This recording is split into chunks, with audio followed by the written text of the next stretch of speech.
Sambutan berikutnya adalah sekilas tentang biografi Al-Ustadz Husain bin Abi Bakar Al-Habsyi yang akan disampaikan oleh Sayyid Ali Al-Aidrus. Bismillahirrahmanirrahim. Alhamdulillahirabbil alamin. Wassalatu wassalamu ala asyrafil mursalin Sayyidina Maulana Muhammadin wa ala alihi wa ashabi ajma'in. Amma ba'd. Saudara-saudara dan bapak-bapak dan saudara-saudara, Assalamualaikum warahmatullahi wabarakatuh. Bapak-bapak dan saudara-saudara, para pelayat yang terhormat, pagi hari ini atau siang hari ini kita semua datang ke Kota Bangil untuk turut serta mensolati dan kemudian mengantar jenazah al-maghfurlah pemimpin kita, imam perjuangan kita, Al-Ustadz Al-Habib Husain bin Abi Bakar Al-Habsyi. Pada akhir hayatnya beliau memimpin pondok pesantren Yapi Al-Ma'hadul Islami di Kenep Bangil ini. Beliau dilahirkan di Surabaya 73 tahun yang lampau dan memperoleh pendidikan di Madrasah Al-Khairiyah Surabaya. Sekolah ini merupakan madrasah diniyah yang tertua di Surabaya, yang pendirinya dipelopori oleh Al-Habib Muhammad bin Ahmad Al-Muhdhar dan Al-Habib Muhammad Al-Jufri. Madrasah ini telah mengeluarkan pemimpin-pemimpin pergerakan di Indonesia.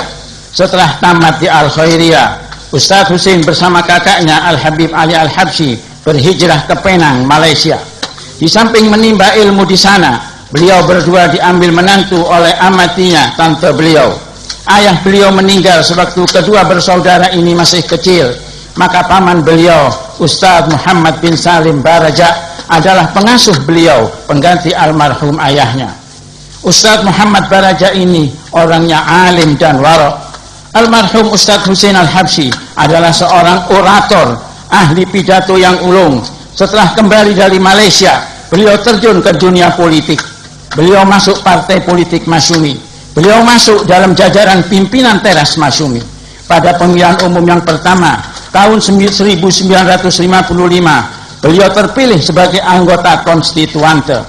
Beliau dipercaya untuk memimpin Komisi Hak-Hak Asasi Manusia yang sekarang ini kalau saudara baca di koran-koran, beliaulah orang yang pertama diserai untuk memimpin komisi tersebut.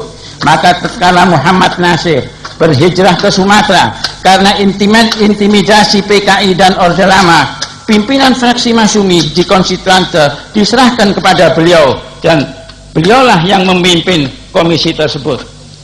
Muhammad Nasir dan Husain Al-Habsyi adalah dua sejoli, dwi tunggal yang tak bisa dipisahkan. Setelah Masyumi membubarkan diri karena peraturan dan ancaman Soekarno, beliau beralih ke bidang dakwah dan pendidikan. Beliau bersama Bapak Hadi bin Hadi, Bapak Dr. Masduki Sulaiman, Bapak Dr. Suherman, dan Bapak Hasan bin Abdullah As-Segaf mendirikan Yapi, Yayasan Penyiaran Islam.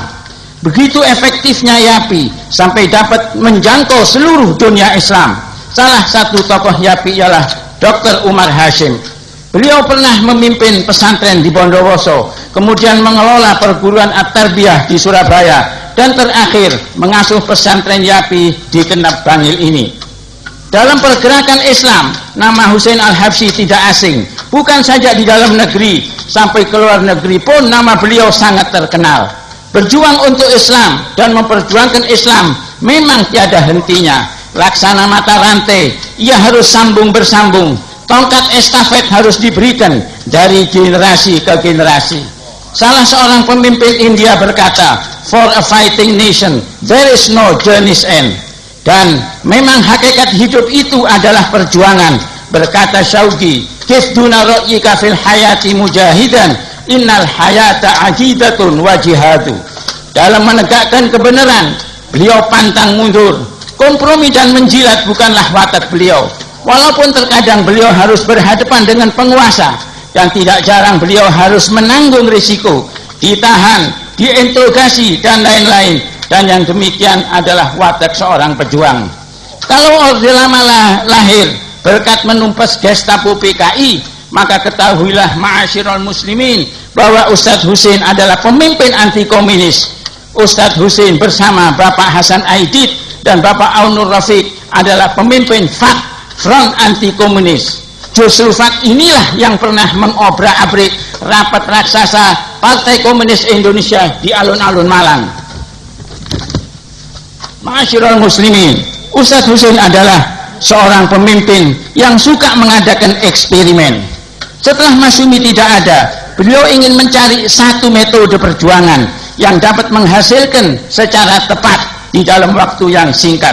Maka ketemulah beliau dengan revolusi Iran. Beliau kagum adanya pimpinan yang karismatik, yaitu imamah dan rakyat yang kompak. Raja di Raja Shah Iran digulingkan dan kekuatan luar negeri yang mendukungnya dihancurkan. Baru beliau melangkah untuk mempelajari dan menerapkan metode tersebut. Keburu beliau difitnah akan memasukkan paham Syiah di Indonesia. Beliau dihantam dari kanan kiri, muka belakang. Kasihan Habib Husain Al-Habsyi, pekerjaan beliau belum selesai, jalan masih panjang. Allah sudah memanggil beliau. Inna lillahi wa inna ilaihi raji'un. Semoga ahli waris beliau dapat meneruskan jejak beliau, menjadikan ma'had beliau menjadi tempat mencetak kader sebagaimana yang dicita-citakan beliau di masa yang akan datang. Allahumma in kana muhsinan fazid fi ihsani wa in kana musian fatajawaz an sayyiati. Allahumma ighfir lahu warhamhu wa adkhilhu jannata ma'an nabiyyina wasiddiqina wasyuhada'i wassalihin wa hasuna ulaika rafiqa. Dan satu lagi yang ketinggalan, beliau adalah orang pertama di Indonesia wasiddiqina wasyuhada'i wassalihin wa hasuna ulaika rafiqa. Dan satu lagi yang ketinggalan, beliau adalah orang pertama di Indonesia ini yang menghantam Ahmadiyah. Bukunya sudah terbit, mungkin saudara-saudara generasi yang belakangan ini tidak mengenal perjuangan beliau. Oleh karena itu sekelumit ini untuk melengkapi apa yang sudah ditulis di wawancara di dalam Yafa Post oleh putra beliau Ahmad Al-Muhajir. Semoga apa yang saya terangkan ini bermanfaat untuk kita semuanya. Dan akhirul kalam, kurang lebih saya minta maaf. Wassalamualaikum warahmatullahi wabarakatuh.